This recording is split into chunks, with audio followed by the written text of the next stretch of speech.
My father casually said, "You can sleep on the pull-out couch." He had already decided that my sister's daughter would be taking my bedroom. I looked at him for a moment before replying. Not in a million years. For several seconds, the only sounds in the dining room were the gentle crackle of the fireplace and my mother's fork tapping against her plate. I looked at my sister, Karina, convinced I had misunderstood. "What room?" I asked. Karina gave me an impatient expression. She was wearing the cream-colored sweater I had bought her the previous Christmas. The one she had complained wasn't exactly the right shade of ivory. Beside her, my 9-year-old niece, Lily, quietly separated peas from her mashed potatoes with the edge of her fork. "Your spare bedroom," Karina answered. "The one upstairs with the window seat. Lily loves it. She needs a stable place to sleep while I get everything sorted out." My grip tightened around my wine glass. The room she was referring to had only recently become a guest room. For nearly 2 years, it had been a neglected space with uneven floors, cracked plaster, and an old radiator that groaned every time it turned on. 3 months earlier, after putting it off for years, I had finally renovated it. I spent $19,000. New hardwood flooring, custom-built shelves, a reading nook beneath the bay window, soft sage-green walls, linen curtains, a proper mattress, warm lighting, a small desk where I sometimes reviewed patient files when I didn't feel like working downstairs. It became my peaceful retreat. After 12-hour shifts at the veterinary clinic, after emergency surgeries, frightened animals, and emotional pet owners, that room was the quietest place in my life. Karina knew all of this. She had watched me compare paint samples. She had even sent me links to lamps she thought would look perfect in the room. At one point, she joked that it looked nicer than most hotel rooms she could afford. Now she was claiming it for her daughter, as though my home were a hotel she had already reserved. I glanced at Lily. She had stopped moving the peas around her plate. Her shoulders were stiff, and her eyes stayed fixed on her food. None of this was her fault. "What exactly are you talking about?" I asked, keeping my voice steady. Karina sighed. "My lease is ending. I already told you." "You told me your landlord was increasing the rent," I replied. "That's not the same as telling me you're moving into my house." Dad set his fork down with a sharp scrape. "Angelica," he said in the familiar tone he had used throughout my childhood, slow, firm, and filled with disappointment. "Your sister is going through a difficult time." Karina folded her arms. "I'm not asking for much." "You haven't asked for anything," I answered. "You simply announced that my bedroom now belongs to your daughter." Mom looked at me with a pleading expression. "Let's not make Christmas unpleasant." I almost laughed. The dining room smelled of roasted turkey, cinnamon candles, and the expensive pine garland Mom had insisted I buy because she thought my old decorations looked depressing. The night before, I had worked until nearly midnight after performing emergency surgery on a Labrador that had swallowed part of a plastic toy. Then I woke up at 6 in the morning to prepare Christmas dinner for everyone. Karina arrived 40 minutes late with Lily and an empty food container because she wanted leftovers. Dad brought a bottle of wine he knew I never drank. Mom criticized my tablecloth before she even removed her coat. Yet somehow, 5 minutes into dinner, I was the one making Christmas uncomfortable. "How long are you planning to stay?" I asked. Karina shrugged. "I don't know. A few months. Maybe longer. The housing market is impossible. And where will you sleep?" She paused before looking at Dad. He cleared his throat. "Well," he said, "Lily obviously needs the renovated bedroom. She needs stability. Karina can stay in your bedroom for now." I stared at him. "My bedroom? You have a perfectly good couch downstairs," Dad replied. "It folds out, doesn't it?" For one strange moment, every sound around me became unusually clear. The clock ticking on the wall, the wind brushing against the windows, the faint hum of the refrigerator, Lily quietly taking a breath.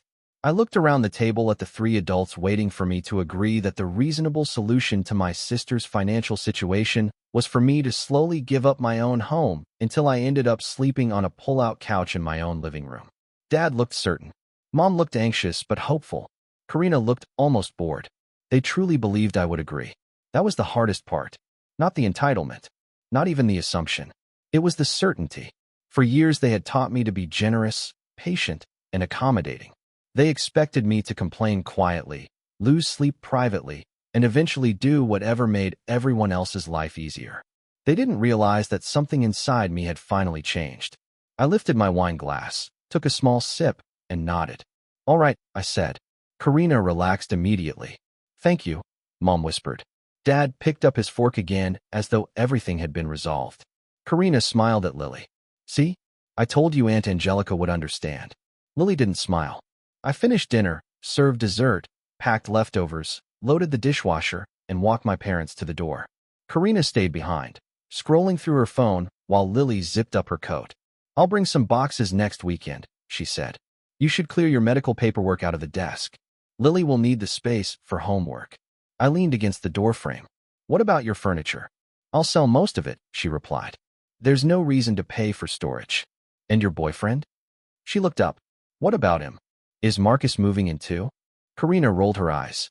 Not right away. Maybe later, depending on how things work out. We haven't really discussed it. Of course they hadn't. Karina was 34 years old, and planning ahead had never been her strength.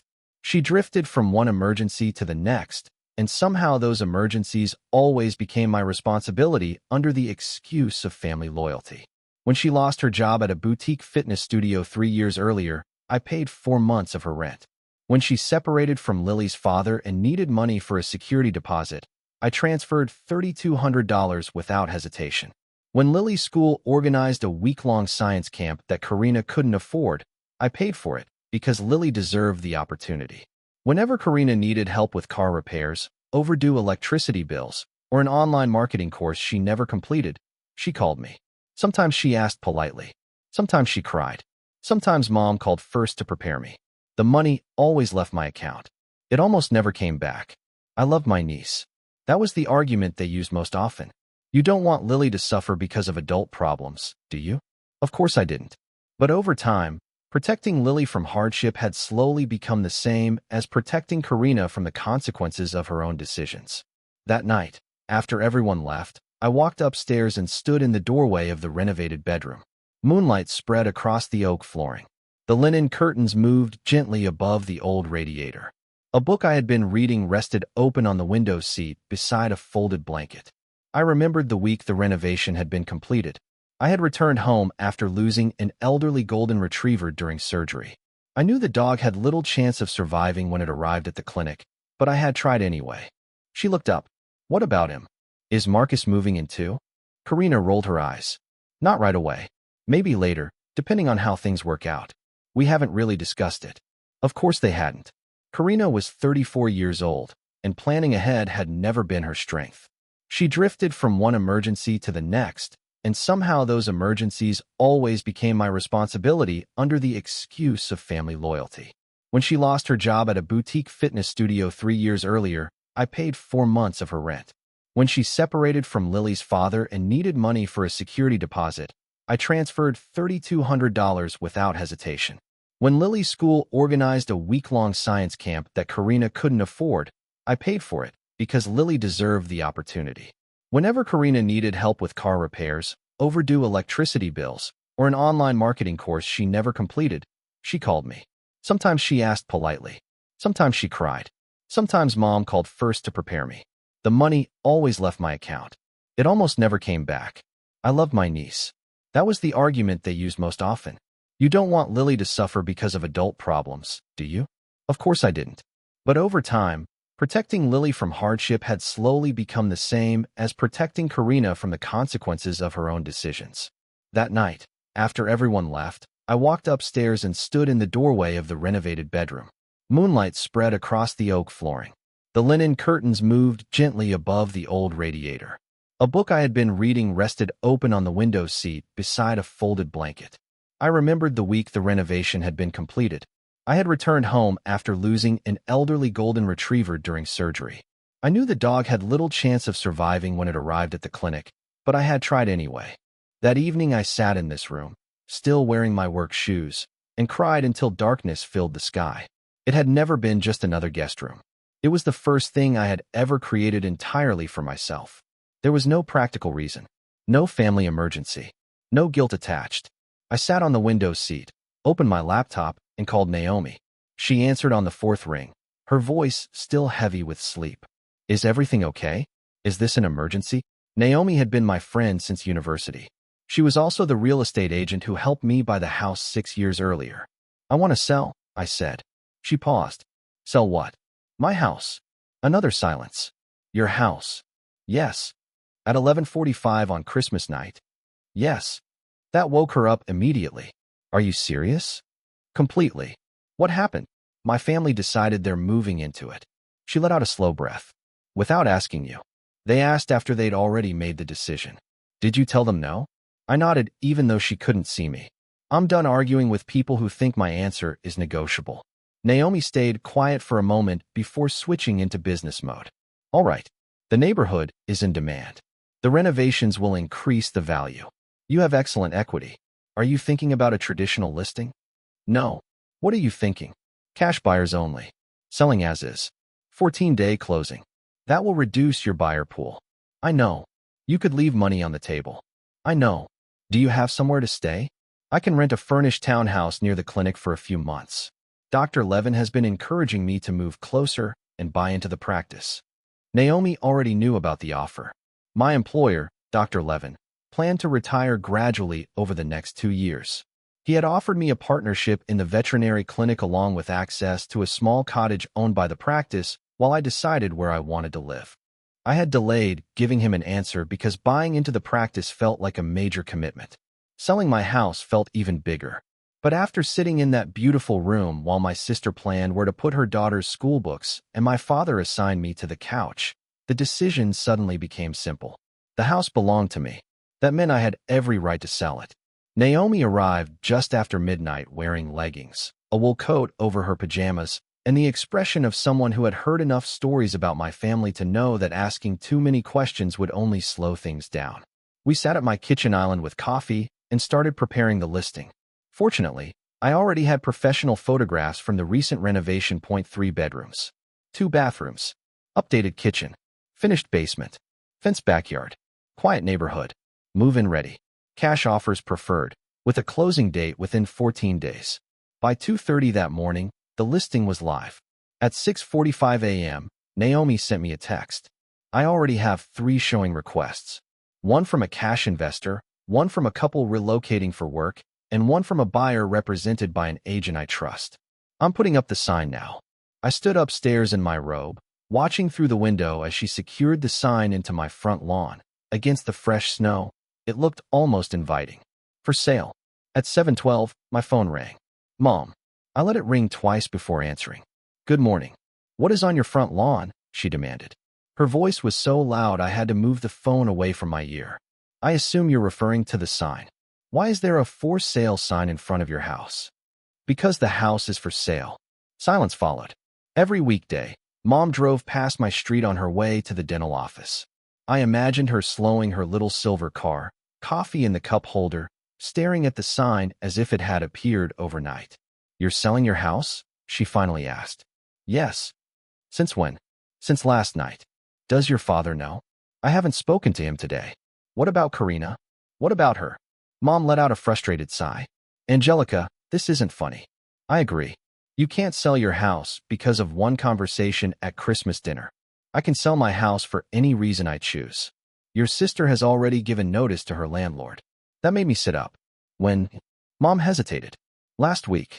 I stared at the kitchen wall. So Karina ended her lease before talking to me. She assumed you'd help. She assumed wrong. What I'm helping her understand is that making plans with someone else's property is a mistake. Mom's voice became sharper. That's cruel. No. Cruel is promising Lily a bedroom in someone else's home and making me the villain when reality doesn't match that promise. She needs stability. Then Karina should provide it. You have 3 bedrooms. I also have 1 house. Apparently that caused some confusion, so I'm simplifying things. Mom hung up. At 7:28, Dad called. I let it go to voicemail. At 7:31, Karina called. I ignored that one too. At 7:40, someone pounded on my front door hard enough to shake the glass. I opened it to find Karina standing on my porch in sweatpants, an unbuttoned coat, and the same boots she had worn the night before. Her hair was tied into a messy bun, and her face was pale with anger. What is wrong with you? She shouted. A curtain moved in the house across the street. I stepped outside and quietly closed the door behind me. Lower your voice. You listed the house. Yes. You can't do that. I already did. We had a plan. You had a plan. You said all right. I said all right, because I was tired of explaining basic property ownership to 3 adults during Christmas dinner. She stared at me. You're selling your entire house just to get back at me.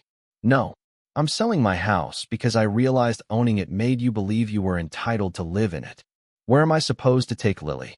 My apartment lease ends next week. Then renew it. I can't afford the rent increase. Find a smaller apartment. Her mouth dropped open. A smaller apartment? Do you even hear yourself? Lily deserves her own room. I agree. And she has one for the next 14 days. Just then, the front door opened behind me. Lily stepped outside wearing her coat, looking nervous. Karina turned immediately. I told you to wait in the car. I need to use the bathroom, Lily said quietly. I stepped aside. Of course. Go ahead, sweetheart. Once the door closed again, I looked back at my sister. Don't involve her in this. Karina's eyes narrowed. She's already involved. You're making her homeless. No. You gave up your lease before getting permission to move into my house. That was your decision. You'd really choose money over your niece? There it was. The familiar argument that had been used against me for years. I folded my arms against the cold. I've paid your rent. I paid your security deposit. I covered Lily's science camp, school supplies, dental bills, and birthday celebrations. I've transferred you money so many times that my banking app automatically suggests your name the moment I open it. So don't stand on my porch pretending I failed your daughter simply because I refused to sleep on a couch in the home I worked to buy. For a brief moment, her expression changed. Not guilt. Calculation. You always make everything about money. Because you're always asking me for money. Family is supposed to help each other. When was the last time you helped me? She opened her mouth. Nothing came out. I waited. Snowflakes settled in her hair. Finally, she said quietly, you don't need help. You have your career. You have savings. You have this perfect life. I almost smiled. My life didn't happen by accident, Karina. I built it while cleaning animal cages during university. I studied while working overnight shifts. I paid off student loans while you changed jobs every 6 months because your managers were supposedly jealous of you. I earned every peaceful corner of this house. You think you're better than me? No. I think I'm responsible for myself. A minute later, Lily came back outside. Her cheeks were pink from the cold, and she avoided looking at either of us. I crouched down and zipped up her coat properly. Are you okay? I asked. She nodded, but her eyes were watery. Mom said I was getting your pretty room. I swallowed. I know. Did I do something wrong? That question affected me more than anything Karina had said. No, I answered gently. Absolutely not. You did nothing wrong. The adults made a mistake, and it isn't your job to fix it. Behind her, Karina looked away. By noon, Naomi had scheduled 6 showings. By evening, we had received 2 cash offers. The strongest came from a retired teacher named Mr. Bennett. He wanted to move closer to his daughter after losing his wife. He liked the downstairs bedroom because climbing stairs was difficult for his knees. He liked the fenced backyard because he planned to adopt a dog. And he loved the reading nook because his granddaughter visited every weekend. His offer was straightforward. No financing contingency. No repair requests. Closing in 14 days. I accepted it. The following morning, Dad came to my veterinary clinic. I was in the treatment room examining an orange tabby named Pumpkin, who had lost a battle with a Christmas ribbon. My technician, Rosa, stepped quietly into the doorway. Angelica, she said, there's a man at the front desk asking for you. He says he's your father. I closed my eyes for a moment. Tell him I'm with a patient. He says he'll wait. Dad waited 45 minutes. When I finally walked into the lobby, he was standing beside the display of pet dental care brochures, wearing his long wool coat and looking irritated that the world hadn't stopped for him. We need to talk, he said. I have 10 minutes before my next appointment. This isn't something that can be discussed in 10 minutes. Then it will have to wait. He followed me into one of the consultation rooms and closed the door. What you're doing is irrational, he said. I accepted an offer this morning. His expression immediately changed. You did what? The buyer is closing in 13 days. You need to cancel the sale. No. Angelica, stop acting like a child. I leaned against the counter. I'm not the one giving away someone else's bedroom. Dad's expression grew serious. Your sister is having a hard time. I met his eyes without looking away. She's been having a hard time for years. She's raising Lily on her own. And she's received child support for almost a decade. She has a steady job, and she still has choices. What she doesn't have is the right to move into my home without my permission. He shook his head. No one is trying to take your house. I answered calmly. Really? Because last night everyone agreed that I should leave my own bedroom, sleep on a pull-out couch, give Karina my room, let Lily have the room I renovated, and eventually make space for Marcus too. Dad looked confused. Marcus? Karina told me he planned to move in later. His face changed. She never mentioned that. I know she didn't. He glanced toward the hallway before speaking again. You're turning this into something much bigger than it needs to be. I folded my arms. No, I'm finally ending a cycle that's been going on for years. What cycle? The one where Karina makes an impulsive decision. Mom panics. You tell me I'm being selfish, and I solve everything with my savings. His voice became firmer. We're your family. I know. You've done well for yourself. You have a successful career and a large house. Why is helping your sister suddenly too much to ask? I took a slow breath. Because the person making the sacrifice is never the one asking for it. Before he could interrupt, I continued. When Mom's insurance wouldn't pay for her dental treatment, I covered the bill. When your car needed a new transmission, I paid for it. I gave Karina money for her apartment deposit. I covered months of rent after she lost another job. I paid for Lily's school activities more than once. I even funded a marketing course Karina never finished. And when you needed help with property taxes, I loaned you the money without ever asking for it back. Dad shifted uncomfortably. I've supported this family for years, and most of the time I did it willingly. But the first time I spend a significant amount on something that belongs only to me, everyone decides it should belong to Karina instead. His expression softened for a moment. Lily is just a child. I know. Which is exactly why she deserves adults who teach her responsibility instead of showing her that stability comes from taking someone else's home. Dad didn't respond. A few moments later, he quietly walked out of the clinic. The situation only became more complicated over the weekend. Karina shared several emotional posts online about people choosing possessions over family and how difficult it was to explain adult decisions to an innocent child. Soon afterward, relatives began calling. My Aunt Marina told me I was making everything unnecessarily difficult.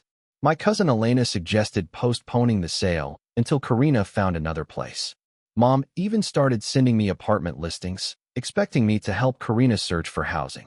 Sunday morning, while I packed kitchen dishes into moving boxes, I heard a vehicle back into my driveway. When I looked outside, I froze.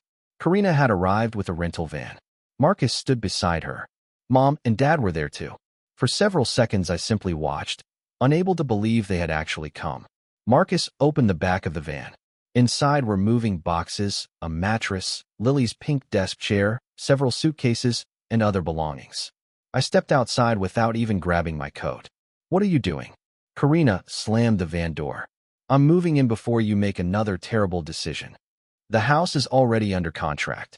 Then cancel it. I'm not canceling anything. Marcus tried to ease the tension. Maybe everyone should calm down and talk inside. I shook my head. You're not coming into my house. He looked surprised. Seriously? Dad stepped closer. This has gone far enough. I agree. Mom looked exhausted. Please, Angelica. Karina has nowhere else to go. She still has an apartment until the end of the month. She can't afford to renew it. Then she needs to find one she can afford. Karina pointed toward the moving van. We already paid to rent this. That was another decision you made without thinking. Her face tightened. You are the most selfish. Don't finish that sentence. The firmness in my voice stopped her immediately. I walked over to the garage keypad and entered the new security code Naomi had recommended after listing the house. The garage door moved slightly before I stopped it. I changed every lock yesterday. I looked at each of them. The old spare key no longer works. The garage code has been changed. The security cameras are recording, and the buyer's inspector will be here later today. You all need to leave. Dad stared at me. You changed the locks against your own family? I changed the locks on my own house. Out of the corner of my eye, I noticed Lily sitting quietly inside the car. Seeing her reminded me why I needed to stay calm. I lowered my voice. Lily will always be part of my life. I'll happily spend weekends with her when they're planned properly.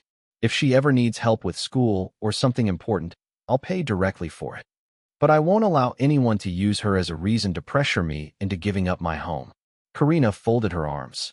So you get to be the generous aunt while we're left with nowhere to go. You're not homeless. You know what I mean. Yes, I replied. I finally understand exactly what you mean. Marcus looked uncomfortable. You told me your sister had already agreed. She never did. He turned toward Karina. You said she offered. Karina avoided answering. I knew she'd come around. That sentence explained everything. This wasn't confusion. It wasn't an emergency. It was a plan. Apply enough pressure. Use Lily to create sympathy. Let Mom plead. Let Dad insist. Show up with a moving van. Hope I'd give in because saying no would become too uncomfortable. Maybe that strategy had worked before. This time it didn't. There was already a signed purchase agreement waiting on Naomi's desk. Marcus quietly stepped away from the van. I'm not part of this, he said. Karina looked shocked. You already are. No. You told me we were staying in a family home with permission. You never said your plan involved forcing your sister out of her own bedroom. It's not like that, she insisted. He looked toward me before shaking his head. It sounds exactly like that. 10 minutes later, he ordered a rideshare and left. Karina broke down crying. Mom blamed me for everything. Dad said I had embarrassed the entire family. I stayed where I was, standing in the cold driveway, watching them drive away with every box they had brought still inside the van.